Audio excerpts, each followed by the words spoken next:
جب اللہ مدد کرنے پہ آتا ہے تو کچھ خاص اشارے اور نشانیاں ظاہر کرتا ہے۔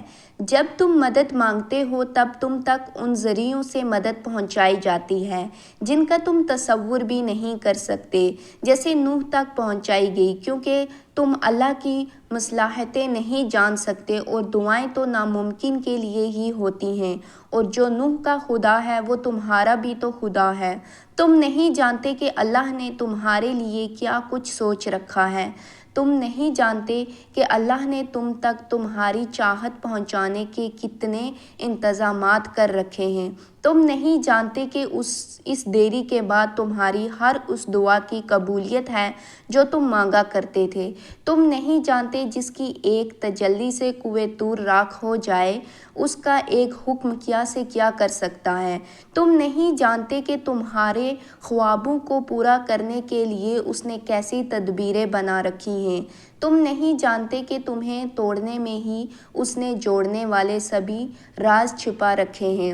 تم نہیں جانتے کہ اس نے اختتام میں تمہاری رضا کو ہی تمہارا مقدر لکھ رکھا ہے۔ جب تم محسوس کرنے لگو کہ آخری حد تک آزمائے جا رہے ہو تو سمجھ جاؤ کہ تمہارے معاملے کا فیصلہ اور اللہ کی جانب سے مدد کا وقت یقیناً بہت قریب آ رہا ہے۔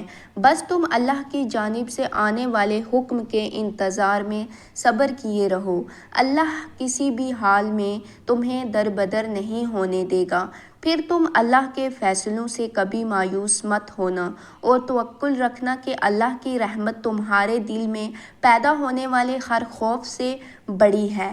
اس کا ایک کن تمہارے ناممکن معاملات کو ممکن بنانے کے لیے کافی ہے اور ان کہانیوں کو بھی مکمل کر سکتا ہے جو تمہارے بس میں نہیں۔ تمہیں بس یقین رکھنا ہے کہ جو تمہارا ہے اس تک تمہیں پہنچنا نہیں پڑے گا، بلکہ وہ خود راستہ ڈھونڈ کر تم تک پہنچا دیا جائے گا۔ یہ دکھ تو بس تمہیں اللہ سے آشنا کرانے کے لیے آتے ہیں اور اداسی تمہارا امتحان ہوتی ہے کہ کب تک تم انتظار کرتے ہو، پھر تمہیں وہ سب واپس دے دیا جاتا ہے جس کے بارے میں تم اللہ سے بات کیا کرتے تھے، جس کے لیے تم راتوں کو اٹھ کر التجا کیا کرتے تھے۔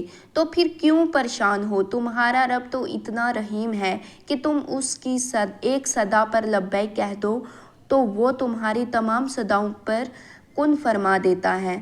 تم اس سے بھلے لاکھ دفعہ ہی کیوں نہ منہ موڑ دو، مگر پلٹ کر جب بھی اس کو پکارو گے وہ تمہیں ہمیشہ اپنے پاس ملے گا۔ اس کی محبت تو ایسی ہے کہ وہ روٹھ کر بھی روٹھا ہوا نہیں لگتا۔ تو پھر ایسی محبت سے مایوسی کیسی؟ تو پھر جو چاہیے اس سے اللہ سے ضرور مانگو، مگر اس کے پیچھے بھاگو مت۔ اگر دل کا سکون چاہتے ہو تو ان معاملات کو اللہ کے حوالے کرنا سیکھو جنہیں تم بدل نہیں سکتے۔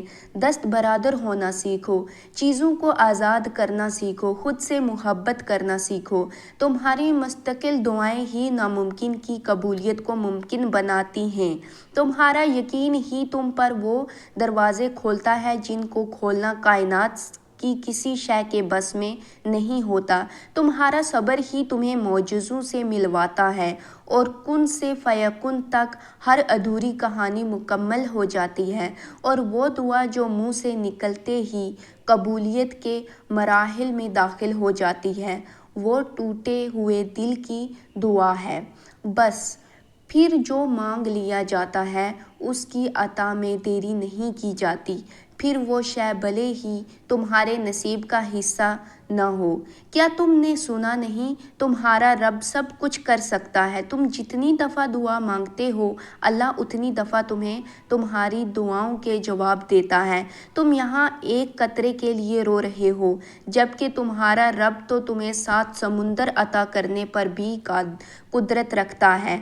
تمہارا کام بس دعا کرنا ہے۔ عطا کی تدبیریں وہ خود بناتا ہے جس نے صرف 6 دنوں میں آسمان اور زمین اور ان میں موجود ہر چیز بنا ڈالی۔ تمہیں لگتا ہے کہ اس رب کے لیے تمہارا مقدر بدلنا مشکل ہے، اس لیے اس کے لیے کچھ بھی ناممکن نہیں، اس کے لیے کچھ بھی مشکل نہیں۔ اس غم کے بعد اس نے تمہارے لیے خوشی کو چن رکھا ہے۔ اس مشکل وقت کے بعد تمہارے لیے آسانیاں ہی آسانیاں ہیں۔ السلام علیکم ورحمۃ اللہ وبرکاتہ۔